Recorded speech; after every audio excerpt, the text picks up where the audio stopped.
Good morning students. आज मैं आप लोगों को आपकी पाठ्य पुस्तक नवीन पल्लव के पाठ 4 शाप मुक्ति कहानी पढ़ाने जा रही हूँ। प्रस्तुत कहानी हमारे सुप्रसिद्ध कहानीकार उपन्यासकार रमेश उपाध्याय जी की एक बेहतरीन कहानी है। आधुनिक हिंदी कहानीकारों में रमेश उपाध्याय का नाम विशेष उल्लेखनीय है। इनका जन्म 1 मार्च सन 1942 ईस्वी को एटा जिले के बधारी गांव में हुआ था। इन्होंने पहले साप्ताहिक हिंदुस्तान तथा नवनीत में उप संपादक का कार्य किया।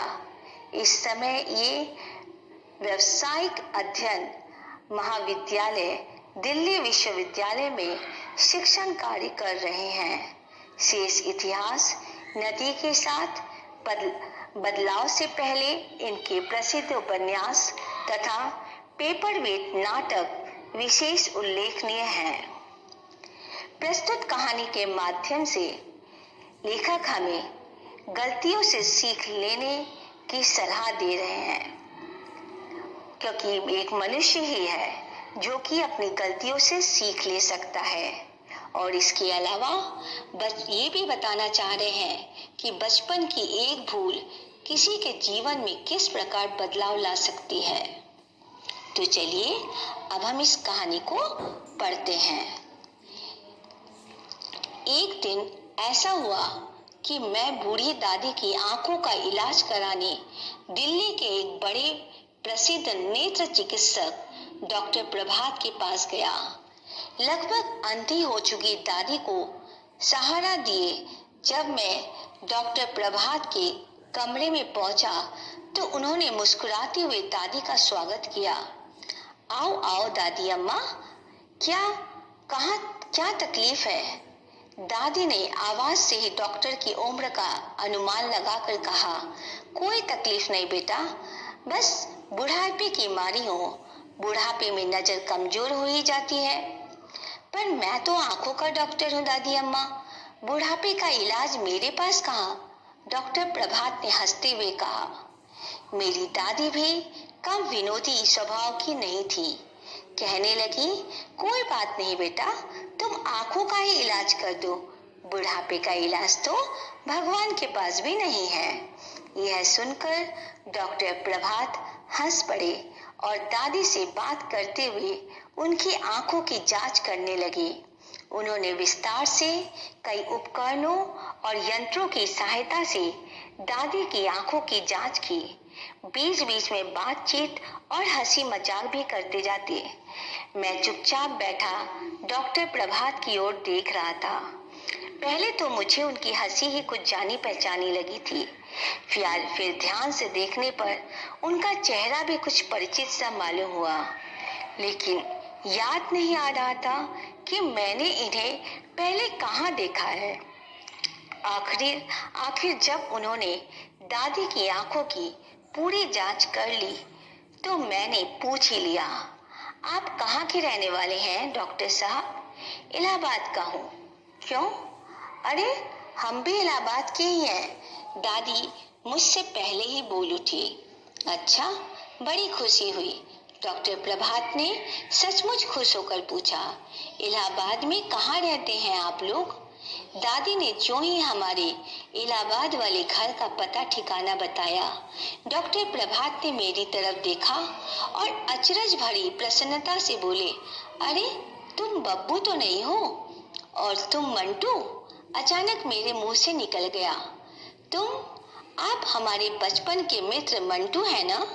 हाँ भाई, मैं मंटू ही हूँ। वाह यार, तुम खूब मिले। तुम तो शायद जब दूसरी या तीसरी कक्षा में पढ़ते थे तभी अपने परिवार के साथ दिल्ली चले आए थे, है ना? वाह, मुझे तो स्वप्न में भी आशा नहीं थी कि जीवन में फिर कभी तुमसे भेंट होगी। सच बड़ी खुशी हुई तुमसे मिलकर। मुझे भी, मैंने अत्यंत प्रसन्न होकर कहा। तभी डॉक्टर प्रभात ने दादी का चेहरा ध्यान से देखा और अचानक उनकी मुस्कान लुप्त हो गई। चेहरा किसी दुखदाई स्मृति में काला सा हो गया था। दादी की अत्यधिक कमजोर आंखों को डॉक्टर के चेहरे का यह भाव परिवर्तन नजर नहीं आया। वे प्रसन्न होकर पूछने लगी, अच्छा, तुम दोनों बचपन में साथ साथ खेले हो? यह तो बड़ा अच्छा संयोग रहा। तुम तो अपने ही हुए। डॉक्टर बेटा, हाँ, तुमने अपना क्या नाम बताया? मंटू। इलाहाबाद में हमारे पड़ोस में एक वकील रहते थे। उनके लड़के का नाम भी कुछ ऐसा ही था। बड़ा बदमाश लड़का था। डॉक्टर प्रभात ने कोई उत्तर नहीं दिया। वे सहसा बहुत गंभीर हो गए। दादी के लिए दवाई का पर्चा लिखते हुए उन्होंने कहा, ये बातें फिर कभी होंगी दादी अम्मा। बाहर और भी कई रोगी इंतजार कर रहे हैं। मैं तुम्हारी दवाई लिख रहा हूँ, बाजार से मंगवा लेना और दिन में 3 बार आंखों में डालती रहना। फिर अगले सप्ताह आज के ही दिन आ जाना। तुम्हारी आंखों का ऑपरेशन करना होगा। घबराना मत, ईश्वर ने चाहा तो तुम्हारी आंखें अच्छी हो जाएंगी। बाहर आते ही दादी ने मुझसे पूछा, यह उसी वकील का बेटा मंटुआ तो नहीं है? हाँ दादी, बचपन में मेरे साथ पढ़ता था। बस, तो अब इसके पास दोबारा आने की जरूरत नहीं। मैं इस दुष्ट के हाथों अपनी आंखें नहीं फोड़वाऊंगी। कैसी बातें करती हो दादी? यह तो बहुत माना हुआ डॉक्टर है और अब तो अपनी जान पहचान का भी निकल गया। इसे दुष्ट क्यों कह रही हो? तू भूल गया इसने वहां इलाहाबाद में क्या किया था? क्या किया था? अरे, तुझे याद नहीं? इसने मोहल्ले की कुतिया के 3 पिल्लों की आंखें आग के पौधों का दूध डालकर फोड़ दी थी। तूने ही तो यह बात हम लोगों को बताई थी। उनमें से एक अंधा पिल्ला तूने जिद करके पाला था। यह भी तुझे याद नहीं? मैं सचमुच ही सब कुछ भूला हुआ था, लेकिन दादी के याद दिलाने पर एक धुंधली सी स्मृति उभरी और ज्यों ही मेरे दिमाग पर थोड़ा जोर दिया, बचपन की वह दुखद स्मृति सहसा कल किसी घटना के रूप में स्पष्ट होकर मेरी आंखों के आगे आ गई। इलाहाबाद में हमारे पड़ोसी वकील साहब की कोठी के पीछे एक बहुत बड़ा बाग और घास का मैदान था। मैं मंटू के साथ अक्सर वहां खेला करता था। बाग की मेड़ के पास आम के बहुत से पौधे उगे हुए थे। एक दिन हम खेल खेल में आम के पत्ते तोड़ने लगे। उधर से गुजरते हुए हमारे स्कूल के अध्यापक ने हमें देख लिया। उन्होंने हमें डांट लगाई और बताया कि आम के पत्ते कभी नहीं तोड़ने चाहिए, क्योंकि उन्हें तोड़ने से जो गाढ़ा गाढ़ा सफेद दूध सा निकलता है, यदि आंखों में चला जाए तो आदमी अंधा हो जाता है। यह जानकारी हम लोगों के लिए एकदम नई और विस्मयकारी थी। वास्तव में ऐसा होता है या नहीं, यह देखने के लिए मंटू ने एक प्रयोग कर डाला था। ठंड के दिन थे और मोहल्ले में आवारा घूमने वाली एक कुतिया ने वकील साहब की कोठी के पीछे पड़ी सूखी टहनियों के ढेर के नीचे 3 पिल्ले दिए थे। पिल्ले बड़े सुंदर थे। मैं और मंटू उनसे खेला करते थे। आँख के दूध के भयानक असर की जानकारी मिलने के अगले दिन जब मैं स्कूल से आकर खाना खाने के बाद मंटू के साथ खेलने गया तो मैंने देखा मंटू आग के पौधों के पास बैठा है और उसके घुटनों में दबा पिल्ला कें-कें कर रहा है। 2 पिल्ले पास ही कूं-कूं करते इधर उधर भटक रहे थे। नजदीक जाकर मैंने देखा, हैरान रह गया। मंटू आँख के पत्ते तोड़ तोड़ कर उनका दूध पिल्ले की आंखों में डाल रहा था। यह तूने क्या किया बेवकूफ? पिल्ला अंधा हो जाएगा, मैंने चिल्ला कर कहा। मंटू ने उस पिल्ले को रख दिया और बोला, मैंने उन दोनों की आंखों में भी आँख का दूध भर दिया है। अब देखेंगे ये तीनों अंधे होते हैं या नहीं। उस गाढ़े चिपचिपे दूध से तीनों पिल्लों की आंखें बंद हो गईं। कुछ दिनों बाद आंखें तो शायद खुल गई थी, लेकिन वे अंधे हो गए थे। मंटू के इस कुकृत्य की जानकारी केवल मुझे ही थी। मैंने उसे उन प्यारे प्यारे पिल्लों को अंधा बना देने के लिए बहुत बुरा भला कहा था और वकील साहब से शिकायत करने की धमकी भी दी थी। लेकिन मंटू को एहसास हो गया था कि उसने अपनी जिज्ञासा शांत करने के लिए इस प्रयोग के रूप में एक बड़ा पाप कर डाला है। उसने गिड़गिड़ा कर मुझसे कहा था कि यह बात मैं किसी को न बताऊं। मैं शायद बताता भी नहीं, लेकिन जब उन तीनों पिल्लों में से 2 दिन रात कूं कूं करते इधर से उधर भटकते मर गए, मुझे बहुत दुख हुआ और उस दिन मैं बहुत रोया। दादी माँ और परिवार के अन्य सभी लोग मुझसे बार बार पूछने लगे कि मैं क्यों रो रहा हूँ।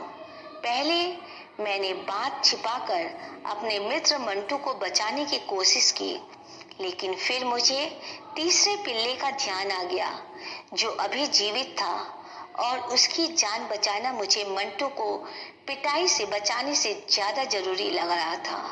इसलिए मैंने रोते रोते सारी बात बता दी और उस पिल्ले की आंखों का इलाज करा देने की जिद पकड़ ली। सब लोगों ने मंटू को बुरा भला कहा। वकील साहब ने तो उसकी पिटाई भी की। मुझे भी बहुत कुछ सुनना पड़ा, क्योंकि मैंने भी सब कुछ जानते हुए भी बात को तब तक छिपाए रखा जब तक 2 पिल्ले मर नहीं गए। आखिर तीसरे पिल्ले को बचाने के प्रयास किए गए। मैंने जिद करके उसे पाल लिया। पिताजी ने उसकी आंखों का इलाज भी कराया, लेकिन वह अंधा ही रहा। माँ और दादी उसकी बड़ी सेवा करती थी। मैं भी उसका बहुत ध्यान रखता था।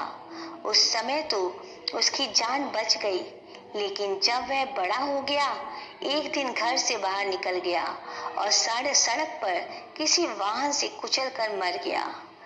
इस घटना को याद कर मैं हैरान रह गया। बचपन में 3 पिल्लों की आंखें फोड़ देने वाला मंटू आज इतना बड़ा नेत्र चिकित्सक। इससे भी ज्यादा हैरानी की बात यह थी कि लगभग 35 साल पहले की वह घटना, जिसे मैं भूल चुका था, दादी को अभी तक याद थी। निश्चय ही वह घटना प्रभात को भी याद होगी। तभी तो वह हम लोगों का परिचय पाते ही अचानक चुप, गंभीर और उदास हो गए। लेकिन दादी बचपन की उस बात को लेकर अब तो डॉक्टर प्रभात को बुरा भला कहना ठीक नहीं। मैंने दादी को समझाने की कोशिश की। अब वे मंटू नहीं, देश के माने हुए नेत्र चिकित्सक हैं। दूर दूर से लोग उनके पास अपनी आंखों का इलाज कराने आते हैं। अब तक तो हजारों लोगों को उनकी खोई हुई नेत्र ज्योति लौटा चुके होंगे। क्या इतनी बड़ी सेवा से उनके बचपन का अबोध अवस्था में किया हुआ पाप अब तक धुल नहीं गया होगा? कुछ भी हो, मैं उससे अपनी आंखों का इलाज नहीं कराऊंगी, दादी ने निश्चय के स्वर में कहा। दादी का स्वभाव बिल्कुल बच्चों का सा है। हट पकड़ लेती है तो किसी की मनाई नहीं मानती। मैंने उन्हें बहुत समझाने की कोशिश की, लेकिन वे डॉक्टर प्रभात से इलाज कराने को तैयार न हुई। आंखों में डालने की जो दवाई डॉक्टर प्रभात ने लिखकर दी थी, वह भी नहीं खरीदने थी। परिवार के सब लोगों ने उन्हें समझाया, लेकिन वे टस से मस नहीं हुई। आखिर शाम को मैंने डॉक्टर प्रभात को टेलीफोन किया और दादी की जिद के बारे में बताया। डॉक्टर प्रभात ने गंभीर होकर सब कुछ सुना और बोले, तुम अपने घर का पता बताओ, मैं स्वयं आकर दादी अम्मा को समझाऊंगा। लगभग 1 घंटे बाद डॉक्टर प्रभात हमारे घर में थे और दादी से कह रहे थे, दादी अम्मा, मैंने बचपन में जो पाप किया था उसे मैं आज तक नहीं भूला हूँ और मैं उस शाप को भी नहीं भूला हूँ जो आपने मुझे दिया था।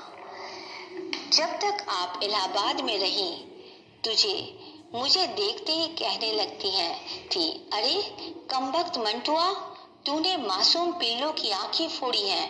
तेरी आंखें भी किसी दिन इसी तरह फूटेंगी। आपके इस साफ से मुझे अपने पाप का बोध हुआ और मैंने फैसला कर लिया कि मुझे जीवन में नेत्र चिकित्सक ही बनना है। मेरी आंखें तो आपके शाप के कारण कभी न कभी फूटेंगी ही, पर उससे पहले मैं बहुत सी आंखों को रोशनी दे जाऊंगा। उन बहुत सी आंखों में से 2 आंखें आपकी भी होंगी। दादी अम्मा, डॉक्टर प्रभात की बातों में न जाने कैसा जादू था कि दादी की ही नहीं, हम सब की आंखें भर आईं। दादी तो इतनी भाव विह्वल हो उठी कि उन्होंने डॉक्टर प्रभात को पास बुलाकर हृदय से लगा लिया। उनके सिर पर स्नेह पूर्वक हाथ फेरते हुए उन्होंने कहा, जीते रहो मेरे लाल, तुम्हारी आंखों की ज्योति हमेशा बनी रहे। इसके बाद दादी ने मुझसे कहा, अरे बबुआ, तेरा बाल सखा आया है, इसकी खातिरदारी नहीं करेगा? जा, इसके लिए अच्छी सी मिठाई लेकर आ। और सुन, इसने मेरी आंखों के लिए जो दवाई लिखी थी ना, वह भी खरीद लाना। तो ये थी आपकी कहानी। अब आप इस कहानी को ध्यान से पढ़िएगा। कल मैं आप लोगों को इससे संबंधित अभ्यास करवाऊंगी। धन्यवाद।